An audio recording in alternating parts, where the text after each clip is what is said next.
Voilà, alors je vous invite les uns et les autres à vous présenter en quelques mots, voilà, racontez la petite histoire que vous voulez, et puis surtout faites-nous rêver avec les photos, parce que c'est ça qu'on aime quand même. Bien, merci à tous d'être là. C'est un honneur pour moi d'avoir été sélectionné aussi par la chaîne photo pour vous présenter ces photos. Je ne m'y attendais pas. Je vais essayer de vous, en 10 minutes un petit peu, de vous expliquer ce que je fais en photo. Ma passion un petit peu, c'est la photo de rue. Donc je suis très passionné donc, de défiler dans la rue. Je pars sensiblement au hasard, sans savoir exactement ce que je vais rencontrer. Ça peut durer des heures, ça peut durer très rapidement.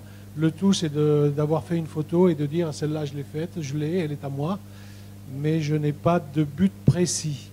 Par contre, ce que je recherche toujours dans mes photos, je vais vous les présenter ici, je recherche toujours un contact avec la personne qui vient vers moi. C'est-à-dire que je vais faire de la photo de rue toujours en ayant une personne sur la photo. Et si possible, cette personne qui me regarde et qui vient vers moi. Donc c'est une partie un petit peu d'adrénaline au moment où on va prendre la photo pour avoir je dirais, il faut s'habituer un petit peu pour avoir le courage d'aller appuyer sur le déclencheur, faire un grand sourire et ne pas se faire jeter au dernier moment. Donc c'est un petit peu le but. Toutes les photos que je vous présente et que je fais, j'essaye de raconter une histoire derrière. Donc je vais faire un certain nombre de photos et une fois que ces photos sont faites, je vais passer en post-traitement. Je vais travailler avec, j'ai 2 logiciels, donc essentiellement Photoshop. Et je vais raconter. Et à partir de là, je vais travailler avec Photoshop en amenant de la matière sur la photo partout où c'est que je peux en amener. Je vais voir ce que j'appelle de la matière. Je travaille essentiellement avec des masques de fusion.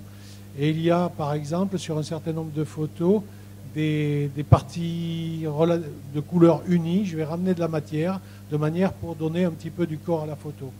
Tout ça, évidemment, sans dénaturer la photo. Donc, je vais... Alors, je ne sais pas trop comment ça marche. Voilà. Donc, je vais vous présenter... C'est la série des 10 photos que j'ai faites. C'est une série que j'ai faite au mois d'avril à l'île Maurice.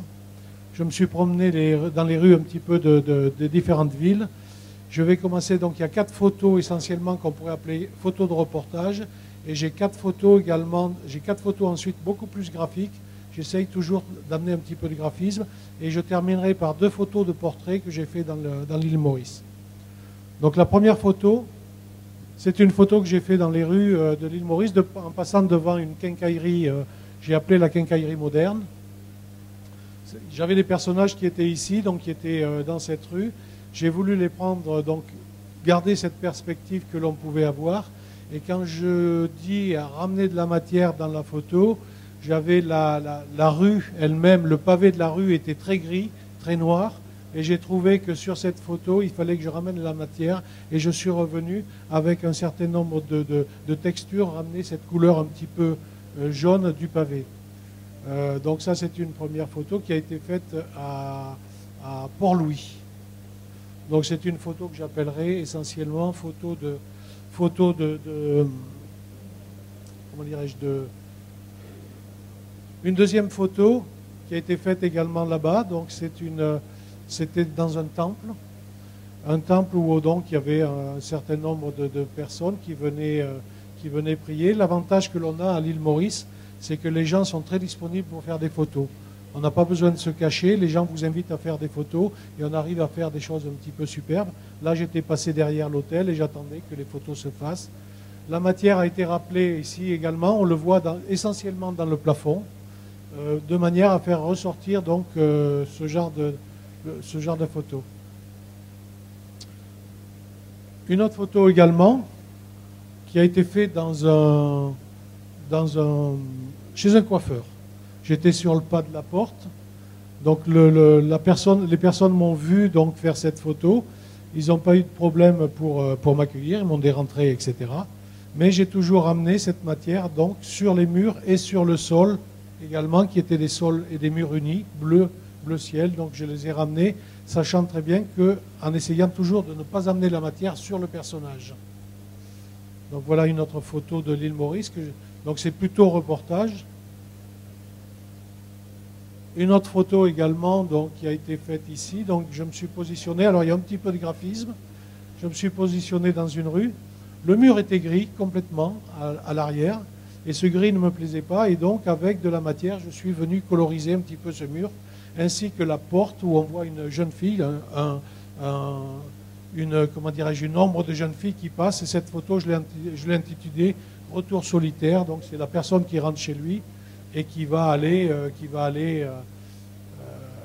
à la maison. Et bon, j'ai travaillé sur cette photo, je l'ai vue de cette manière-là. Une autre photo également où c'est que j'ai amené un petit peu de la matière et je me suis amusé un petit peu. Là, c'était un petit village qui s'appelait Curpipe. Donc j'étais devant ce bâtiment. Et ce bâtiment, il y avait ces 4 ou 5 minutes. Il me restait donc ce bâtiment, il me restait donc ces choses au-dessus. Et cette personne qui regardait sur le toit, je me suis amusé à travailler le ciel comme si c'était une fusée un petit peu à l'envers, qui soufflait vers le haut. Et je l'ai appelé un ovni sur mon toit. Donc chaque image est un petit peu... Une autre image également qui devient un petit peu plus graphique. Je me suis positionné dans la rue et j'ai attendu quelque chose qui passe. Donc une moto est passée. Et là, on voit un petit peu plus la matière que j'ai amenée, notamment par le sol, où vous avez des tôles brûlées. Et ces tôles brûlées, donc cette matière se retrouve entièrement sur l'ensemble du bâtiment et sur toutes les autres photos. Hein. Donc voilà donc ce genre de photos sur lequel je viens de travailler. Maintenant, c'est un petit peu... On passe un petit peu plus dans le graphique également. Une autre photo également donc, que j'ai prise dans la rue, donc des gens qui étaient en train de pique-niquer. J'avais un mur rouge qui était unique. Et donc j'ai transformé ce mur rouge, toujours avec le système des tôles que j'avais auparavant derrière, et je suis venu amener cette matière à ce moment-là. Une autre photo également, donc, qui est beaucoup plus graphique. C'est à l'intérieur du bâtiment que je vous avais fait voir tout à l'heure. Donc qui était avec ces grands bâtiments. Et c'était une fleuriste, c'était une marchande de fleurs qui était à l'intérieur. Il y avait cet escalier bleu. Et graphiquement, je trouvais que c'était relativement intéressant. Donc j'accélère un petit peu. Ensuite, j'ai les 2 dernières photos, ce sont des portraits. Un portrait que j'ai appelé le roi créole. Donc c'est une personne dans la rue qui était complètement appuyée, assise sur un banc. Derrière, il y avait un mur qui était grenat et je suis venu également travailler pour lui faire cette auréole et venir amener mon personnage à ressortir. Donc celui-ci, je l'ai appelé le roi créole. Et enfin, une dernière qui a été beaucoup travaillée. C'est une photo qui a été prise donc, sur 2 personnages côte à côte. Et ensuite, j'ai enlevé tout le fond et j'ai retravaillé le fond complètement pour venir amener ce genre de travail. Voilà, j'ai fait un petit tour. Je crois que je suis dans les temps à peu près. Et je vous remercie.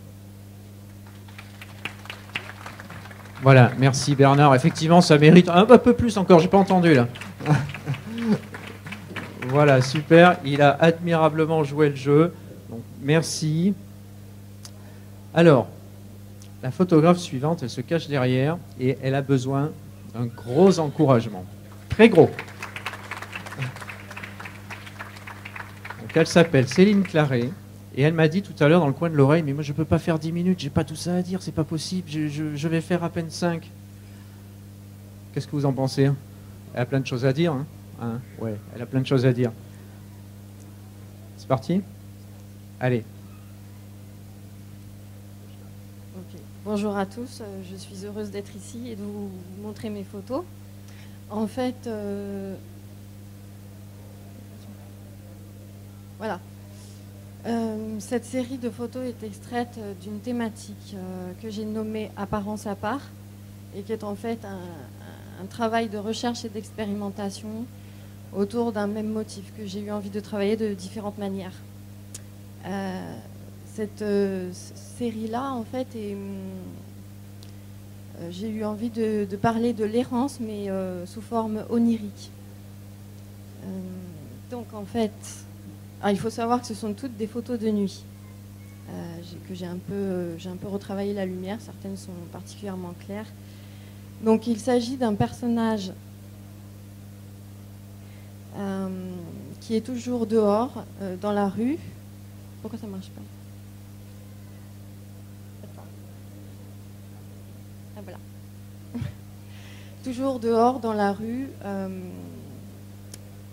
à l'extérieur d'une maison dans laquelle il pourrait avoir le confort et la sécurité. Il est donc sans abri et les portes et les fenêtres sont toujours fermées. C'est un personnage qui est entre l'apparition et la disparition. Il manque de consistance au point de se cacher, d'être comme séparé du reste du monde, au point aussi de faire corps avec la matière, et notamment le minéral, dans lequel il s'efface pour devenir pratiquement invisible.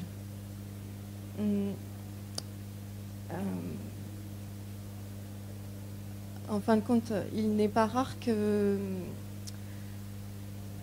on porte peu d'attention à une personne qui vagabonde ou une personne qui se replie sur elle-même.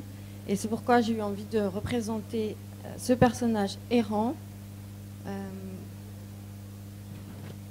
dans un environnement où il n'y a pas de ciel. Il est dans un cadre fermé qui ne respire pas pour lui, ou peu. Et il se trouve dans la solitude la plus totale.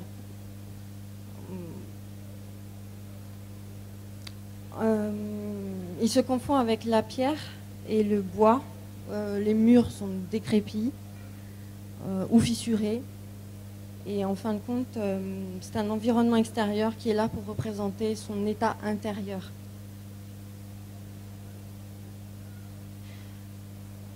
C'est pour moi une façon de parler de toutes les personnes qui se sentent dans l'errance, que ce soit au niveau physique ou psychique. Et aussi une manière d'évoquer l'errance de mon grand-père qui est mort dans la rue. Voilà. Donc là, elle se confond complètement avec la matière. Voilà. Au point d'être... voilà. Ça m'a...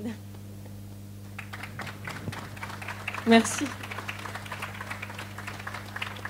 Céline, comment est-ce qu'on produit ces photos? C'est pensé, c'est réfléchi, cette série? Ah ben non, pas du tout. Comme je vous l'ai dit, c'est un travail de recherche et d'expérimentation. Donc en fait, j'ai eu envie de voir ce que pouvait donner.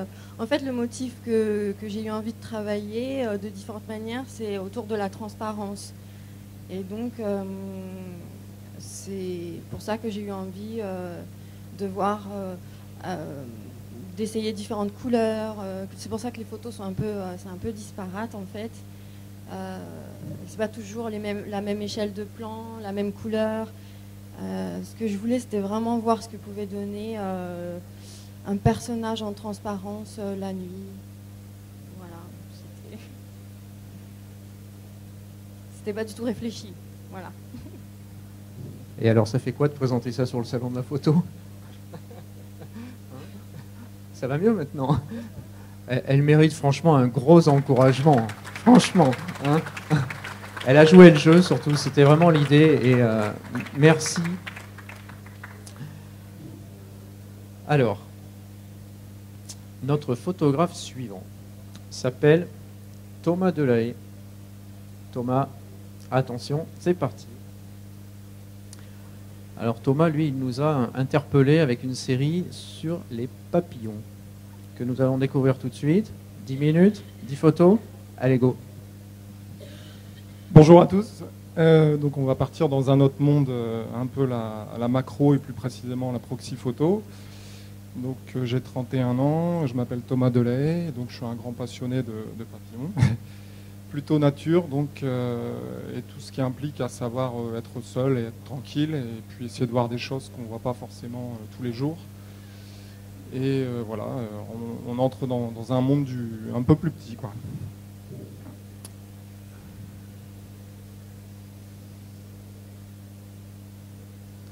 Alors on commence avec une photo un peu graphique. L'idée ici, bien sûr, c'est de renforcer, c'est surtout ce léger un peu high-key avec un jeu de diagonale pour renforcer un peu la vision du papillon. J'aime bien de temps en temps faire des choses un peu plus graphiques comme ça, même si ça reste un peu moins naturel à mon sens.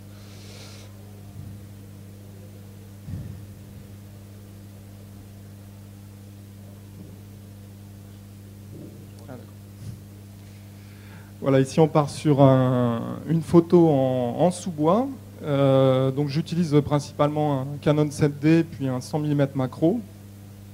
J'aime bien travailler avec les sous-bois, les ambiances. Ici j'ai une ouverture par exemple assez... je suis pas mal ouvert, je suis à f2.8 de souvenir pour vraiment donner un gros flou et cette sensation un peu, pour ma part un peu féerique. Je travaille assez loin, je suis à peu près à 1 mètre de distance pour essayer de composer au maximum. Essayer d'inclure des éléments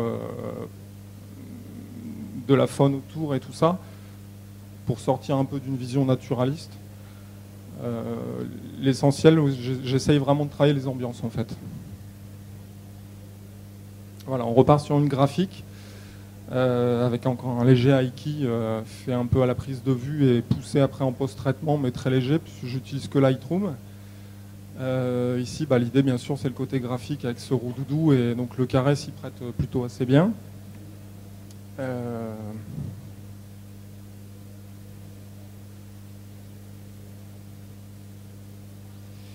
Ici, encore un contre-jour, donc comme je vous ai dit, j'aime assez ces ambiances particulières qui offre une suggestion à mon avis. Ici j'aime beaucoup le côté, d'ailleurs elle s'appelle tournée manège, donc c'est à cause de la graminée qui offre cette vue un peu de tournante, donc je pense que le titre lui va plutôt bien et ça donne une sensation, peut-être un léger mouvement, mais voilà, toujours un peu dans les ambiances feutrées. Si on part sur quelque chose de plus dynamique, fait au coucher de soleil, donc en macro proxy, souvent on aime bien travailler, enfin le mieux c'est de travailler le petit matin forcément pour être tranquille et avoir surtout une bonne lumière douce et pas écrasante comme en plein milieu de journée. Ou le soir bien sûr, on a des super lumières. Donc ici c'est le cas, une lumière un peu du coucher de soleil, et donc il y avait un effet assez, je pense assez féerique aussi, plus les petits flards de fond. Dû à une petite plante de haute montagne. Voilà.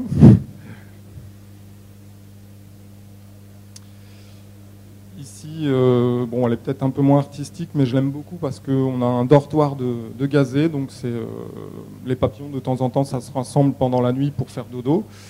Et deux fois, il arrive que ça se groupe comme ça. Ici, il y en a 7 si vous regardez bien.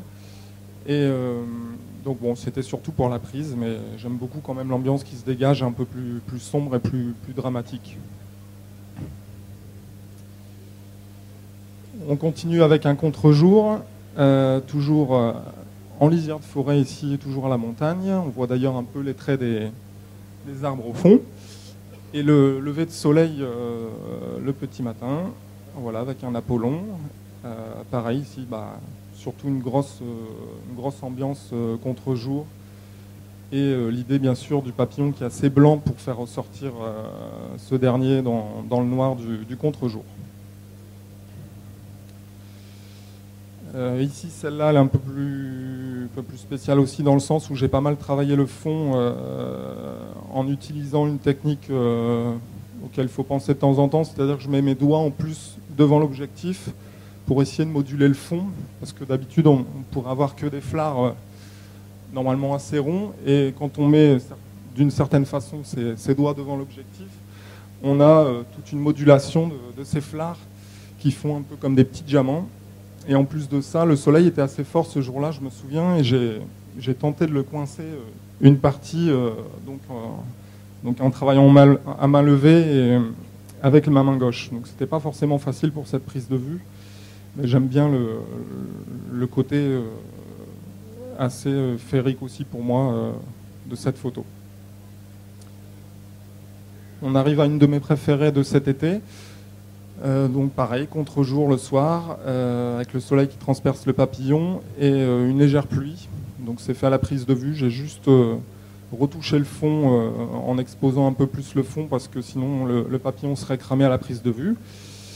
Voilà, j'adore cette photo. Elle s'appelle Cosmo Apollo d'ailleurs, pour le côté un peu voie lactée du fond.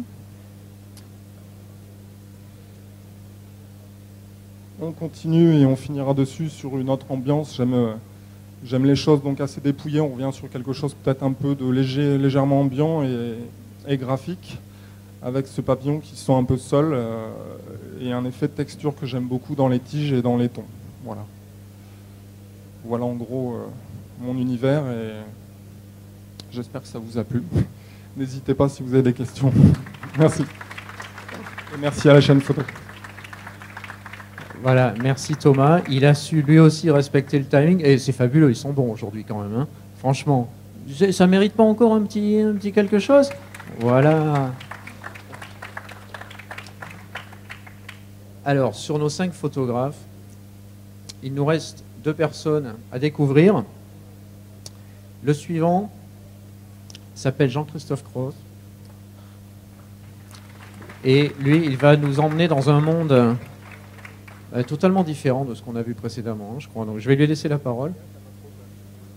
Voilà, alors il y a quelques petits liens, effectivement. Je vais te laisser raconter ça parce que c'est quand même leur aventure à eux, hein, franchement.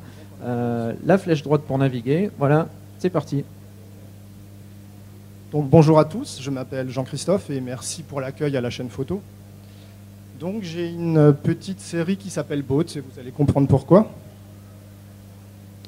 Donc une série qui s'appelle Boat et qui met en jeu un petit bateau en papier. Alors pourquoi le bateau en papier est apparu dans une série?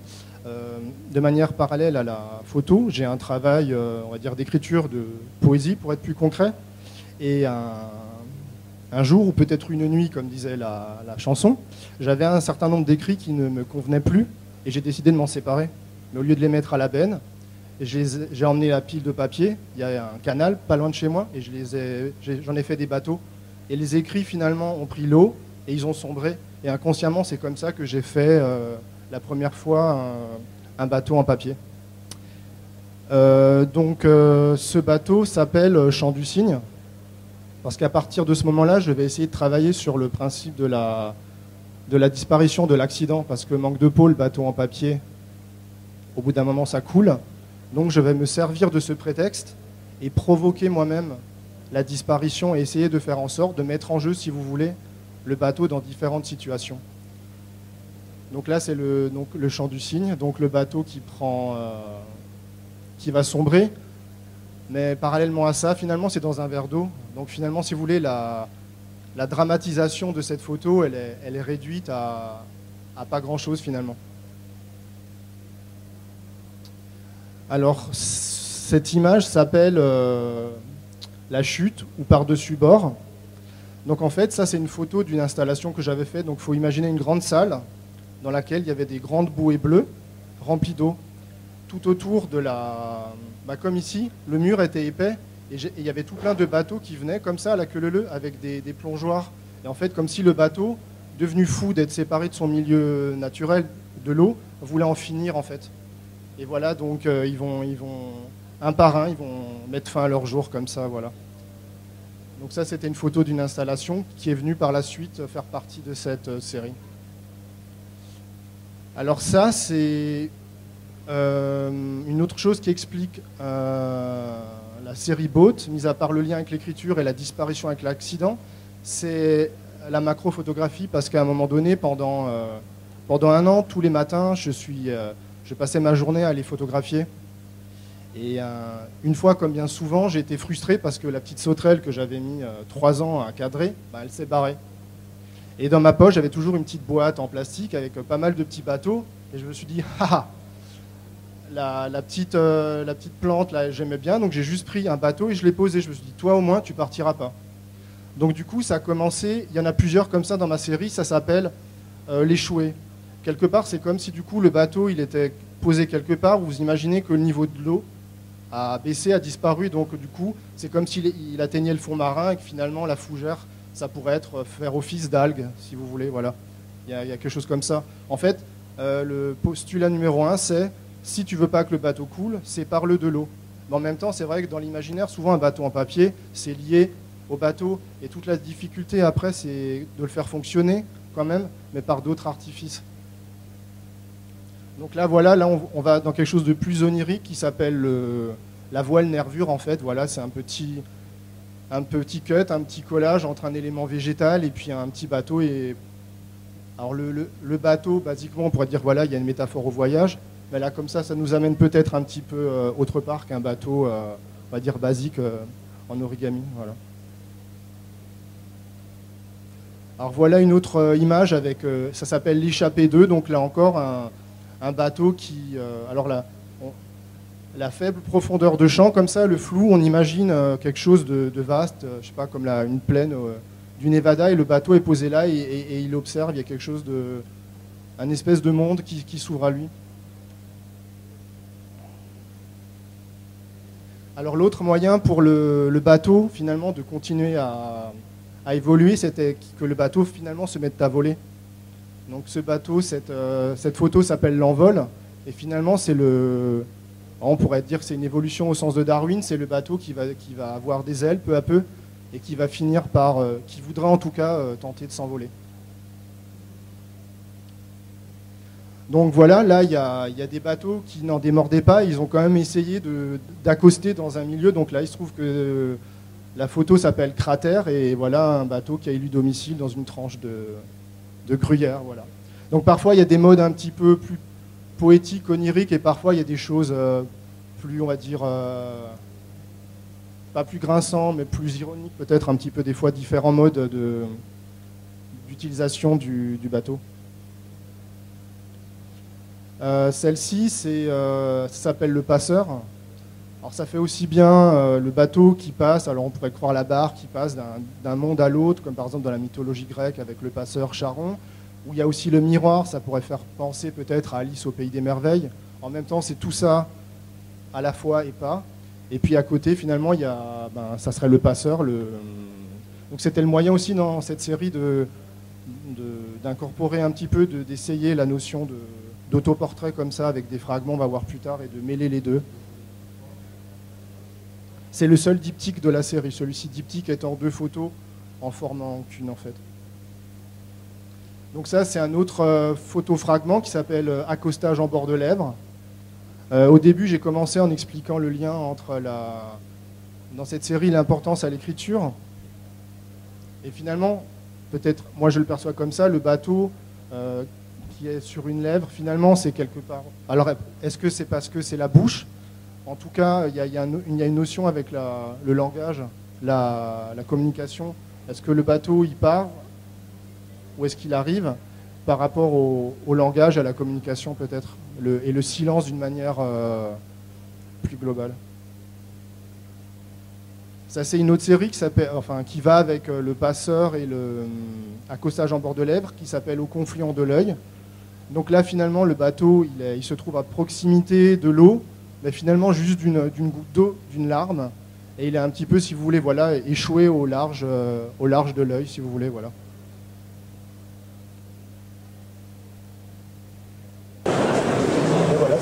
C'est fini en fait. Voilà. Merci de m'avoir écouté. Voilà, merci beaucoup. Et très belle histoire quand même, l'histoire des bateaux. Ça vous donne pas des idées, ça, des envies, hein? Et pour faire les petits bateaux aussi, il vous explique tout à l'heure, si vous avez les feuilles, il a l'air au top pour faire les bateaux. Alors, le dernier de nos photographes du jour, c'est Didier Cohen. Alors, Didier, je vais laisser la parole parce que j'ai rien à dire là-dessus. Didier nous a beaucoup touché avec les images qu'il va vous présenter. Alors, comme il est vraiment la personne pour en parler, c'est parti. Bon, c'est parti. Alors, c'est impressionnant, je confirme. Mais en même temps, pour un photographe, être impressionné, c'est un peu normal. Donc, voilà, alors je vais vous présenter une série de portraits, en fait, la série s'appelle Carré Noir. Carré Noir, c'était il y a quelques années le nom d'une collection de Polar, Romandra. Et c'est en hommage à cette collection que j'ai choisi ce titre. Le titre impliquait aussi certaines contraintes, puisque Carré Noir, c'était difficile de présenter des photos rectangulaires. Donc les photos sont en format carré. Elles sont en noir et blanc, ce sont des portraits d'auteurs, d'écrivains. Elles sont en noir et blanc, elles sont faites en studio. Et Et voilà. Donc on va commencer par le premier portrait.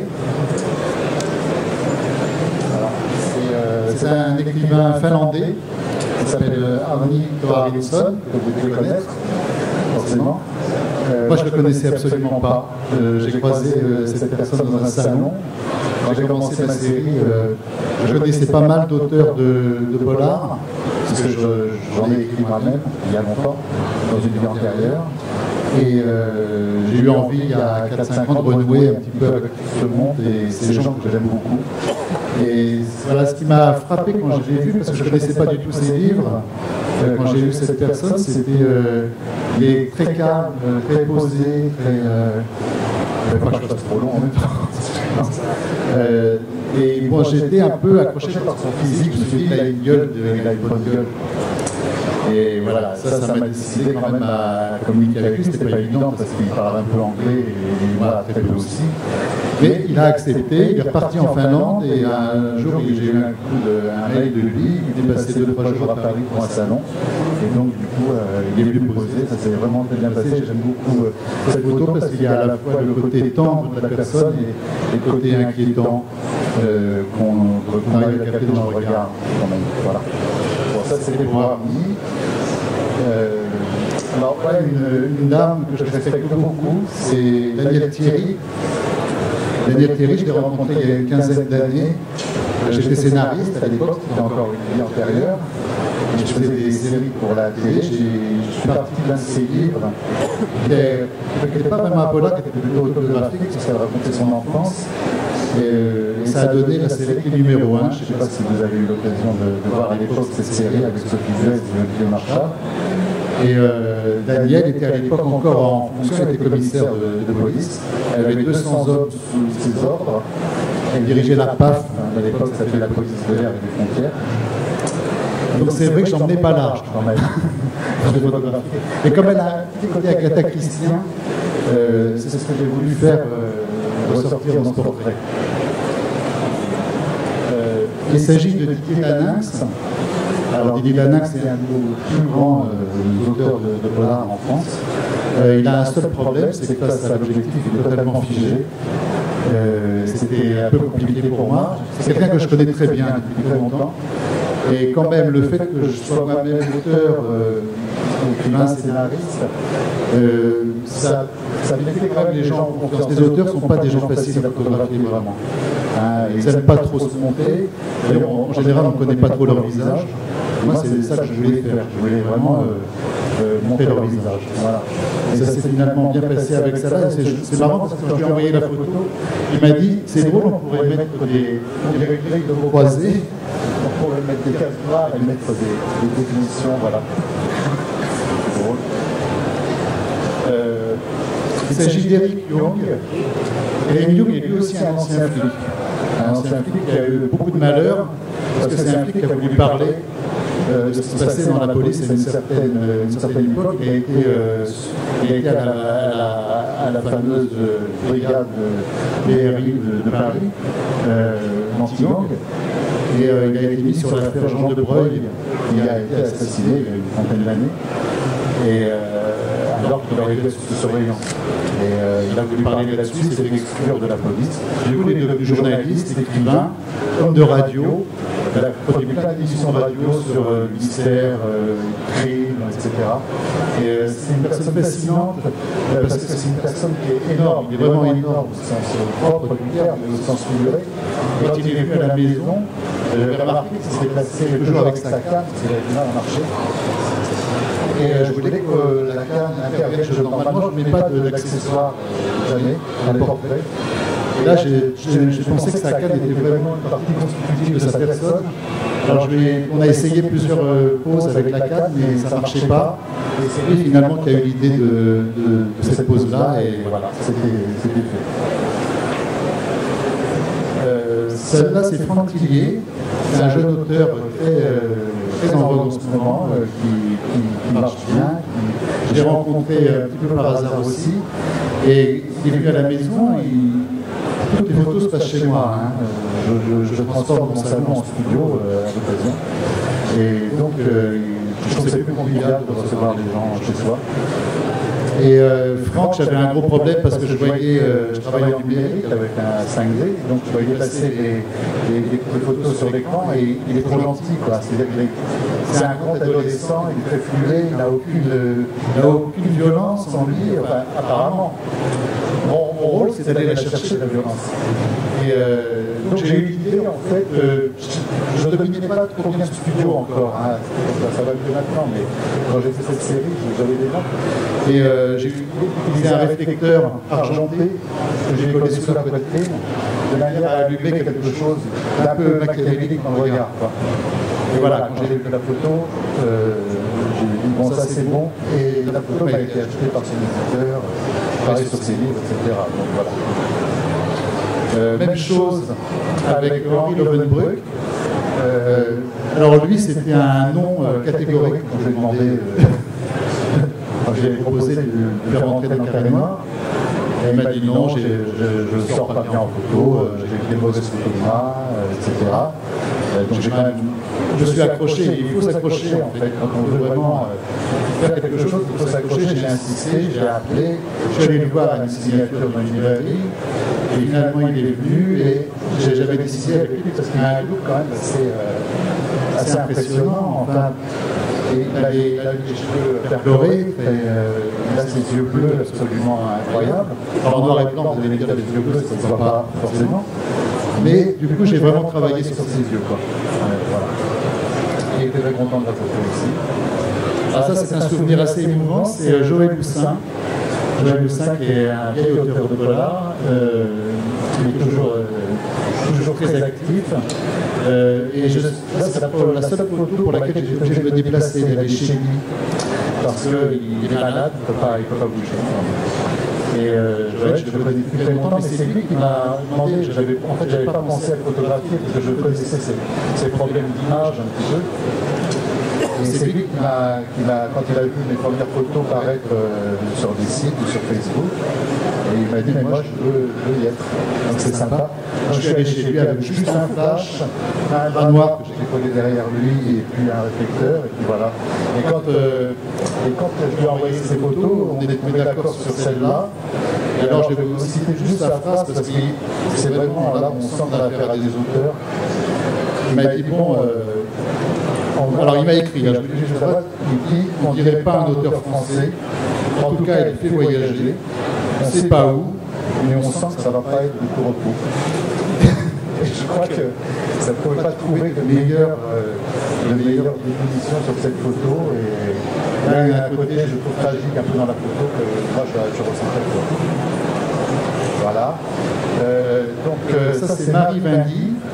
Alors Marie Vindy, c'est difficile de photographier les femmes, surtout aussi près. Les femmes sont très exigeantes sur leur image, beaucoup plus que des hommes. Hein. Et c'est vrai que là, dans cette série, avec certaines, j'ai eu quelques problèmes parce que les images étaient dures, mais je voulais dures en même temps. Je voulais faire des images d'ambiance, de romans noirs, avec des éclairages contrastés, etc. Et finalement, Marie, elle m'a eu un peu au chat, c'est-à-dire j'ai fait finalement une photo assez romantique. Et donc, comme elle détonne un peu, je voulais vous la présenter. Voilà, et la dernière, c'est Marin Ledin, un jeune auteur aussi. Alors lui aussi, quand je l'ai contacté dans un salon, il m'a dit non, alors moi en photo, ça ne donne rien, c'est même pas la peine d'essayer. Donc il est venu, la séance était la plus courte que j'ai faite, ça durait un quart d'heure parce que je le sentais tendu, nerveux, pas content d'être là. Et finalement, je crois que c'est la dernière que j'ai prise, c'était celle-là. Je me suis dit, je vais prendre en gros plan, je vais lui couper la tête, et tout, tellement il m'énervait un peu. Et finalement, ça a donné cette photo et on était très contents. Voilà.